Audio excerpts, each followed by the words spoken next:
अस्सल मराठमोळं अशी ओळख असलेल्या दादरची ही ओळखच नष्ट होती की काय, अशी स्फोटक परिस्थिती निर्माण झाली आहे.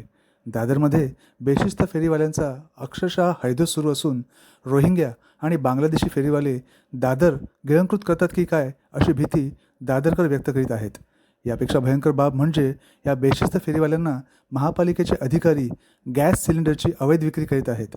हा सर्व काळाधंदा कसा चालतो याचे व्हिडिओ फुटेज आमच्या हाती आले आहेत. नमस्कार, मी अमित पवार थेट पोलखोलमध्ये आपलं स्वागत करतो.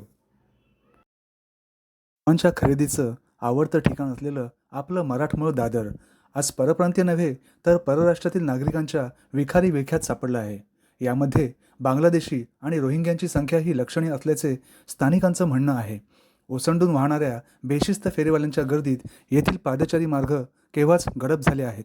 त्यामुळे नाईलाजास्तव लोकांना रस्त्यावरून चालावं लागत आहे. पण आता तर या रस्त्यांवर आणि इमारतींच्या प्रवेशद्वार आणि आतल्या मोकळ्या राखीव जागेत देखील फेरीवाल्यांनी अतिक्रमण करण्यास सुरुवात केली आहे. यांना वेळीच वेसण घातली नाही तर एक दिवस हे दादर आहे की एखादा मोहल्ला हे ओळखता देखील येणार नाही. या बेशिस्त रोहिंग्या आणि बांगलादेशी फेरीवाल्यांमुळे दादरचं अस्तित्वच धोक्यात आलं आहे. पण हे सर्व एका रात्रीत तर झालं नसेल. दादर स्थानकापासून हाकेच्या अंतरावरच बेशिस्त फेरीवाल्यांवर कारवाई करणारे महापालिकेतील अनुज्ञापन विभागाचे मुख्य कार्यालय कार्यरत आहे. त्यामुळे महापालिकेचे अधिकारी आणि पोलिसांना याचा थांगपत्ताच नव्हता असं म्हणणं भोळसटपणाचं ठरेल. किंबहुना महापालिकेतील काही भ्रष्ट अधिकारी आणि पोलिसांच्या आशीर्वादानेच हे फेरीवाले हातपाय पसरत आहेत, असा गंभीर आरोप स्थानिक रहिवासी करीत आहेत. बांगलादेशी आणि रोहिंग्या फेरीवाले या ठिकाणी जागेचे भाडं देऊन अनधिकृतपणे धंदा करीत आहेत. ते लोक त्यांचा माल स्थानिक इमारतीमध्ये ठेवत असल्याचंही बोललं जात आहे.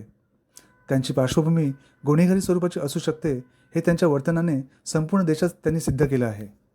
या गॅस सिलेंडर्सच्या अवैध विक्रीचा गौडबंगाल उघडकीस आला आहे. यामागची नेमकी मोडस ऑपरेंडी आणि त्यामागचे सूत्रधार हे दुसरे तिसरे कोणी नसून महापालिकेचेच अधिकारी कर्मचारी असल्याचे व्हिडिओ फुटेज समोर आले आहेत. फेरीवाल्यांविरोधात महापालिकेचे प्रामाणिक अधिकारी कारवाई करतात. मात्र या कारवाई दरम्यान जप्त करण्यात येणारे गॅस सिलेंडर्स महापालिकेचेच अन्य अधिकारी कर्मचारी सर्व नीतिनियम धाब्यावर बसवून पुन्हा त्याच किंवा इतर फेरीवाल्यांना विकत असल्याचे व्हिडिओ हाती आले आहेत. सर्व कायदे नियम बेशरमपणे पायदळी तुडवले जात आहेत. स्वतःच्या तुंबड्या भरण्यासाठी सर्वसामान्य लोकांच्या जीवाशी निर्दयपणे खेळ सुरू आहे. महापालिका आयुक्त भूषण गगराणी यांच्याकडे पुराव्यांसहित लेखी तक्रार करण्यात आली आहे. त्यांनी जी उत्तर विभागात अनुज्ञापन खात्याचे मुख्य कार्यालय असलेले प्रभारी अनुज्ञापन अधीक्षक अनिल काटे आणि इतर संबंधित वरिष्ठ अधिकाऱ्यांना या प्रकरणाची चौकशी करण्याचे निर्देश दिले आहेत.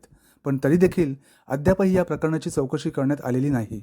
त्यामुळे महापालिका प्रशासनाच्या कार्यक्षमतेवर प्रश्नचिन्ह उपस्थित होत आहे. महापालिकेच्या जी उत्तर विभागात सिलेंडर्सची ही बेकायदेशीर विक्री यापूर्वीही सुरूच होती.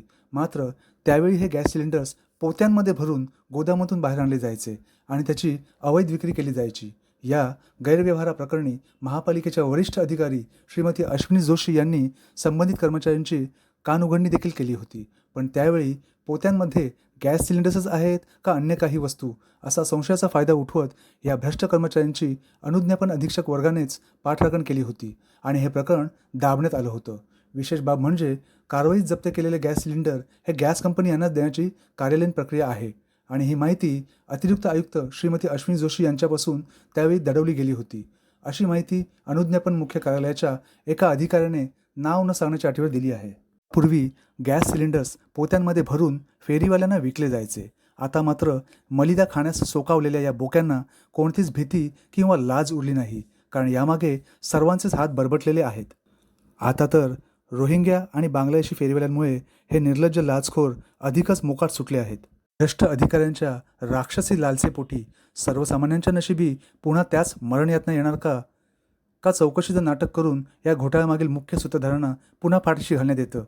याची उत्तरं प्रशासन प्रमुखांना जनतेला द्यावीच लागतील.